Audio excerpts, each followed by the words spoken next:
up?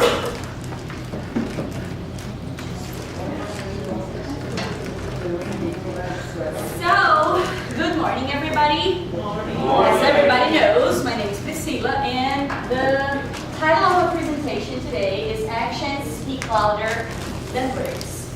And I have chosen this particular theme because I'm going to be focusing more on the how we have been taught during these days than on what we have been taught, right? And then you might ask me, okay, Priscilla, why the heck would you do something like that? Why? Is there a particular reason? And I think there is a very specific reason that is very important to me.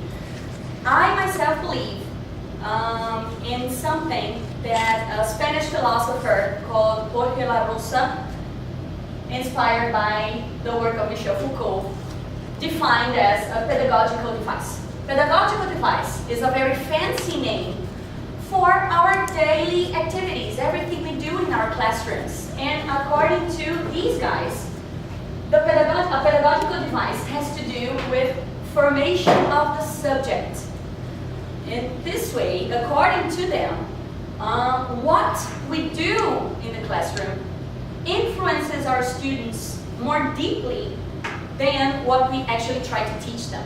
So the manner, what we experience as students influences us more deeply than what we hear or than what we read.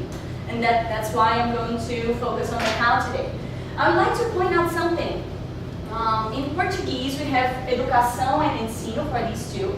And they come from two different Latin phrases. Educação comes from ex duco, and if you take a look at this X right here, you will notice that it has to do with bring out something that is already within the person. And on the other hand, ensino comes from insigno, which has to do with printing something in, right?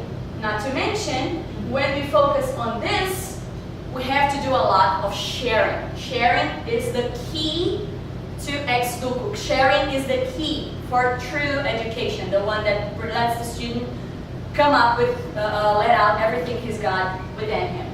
And one thing that I have learned here as a student by experiencing things is that activities should be put together based on meaning, not only skill practice, right? Otherwise, we're going to have a list, a very long, sequence of activities that don't really go together. Something else that I have learned is that the body also learns language. It's not about just speaking and reading and listening. It's about hands and touching and moving, standing up, sitting down, moving around.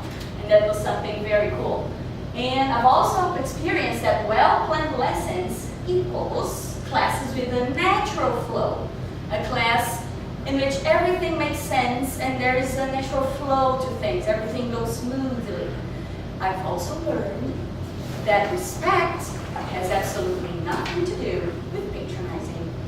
And that has been very, very important to me. Noticing that respect is something genuine that comes from the heart. It's not something superficial.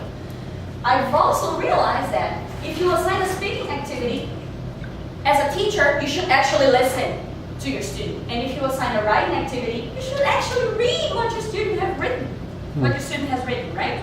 Then there's negotiating. I realized as a student here, hey, me and my friends have our own voices, so why shouldn't the teacher listen to those voices? I mean, we have things to say, right? And then, after negotiating, something else that I noticed that's very important is encouragement. It's important for us as students and for our students to have us by their side, to let them know that we're there for them, we're there to support them, and to help them out with whatever they need. And when they actually get the job done, it's important to acknowledge that. It's very important to let our students know that we're actually proud. But actually, I mean, deeply proud, not just something, just for the sake of it. Hey, good job. No, it's got to be something very important. And something that I've learned is that students can always surprise you if you give them the chance. I think you guys remember these two ladies here. And you all remember how special this day was for all of us. For me, it was. And so can the extension staff.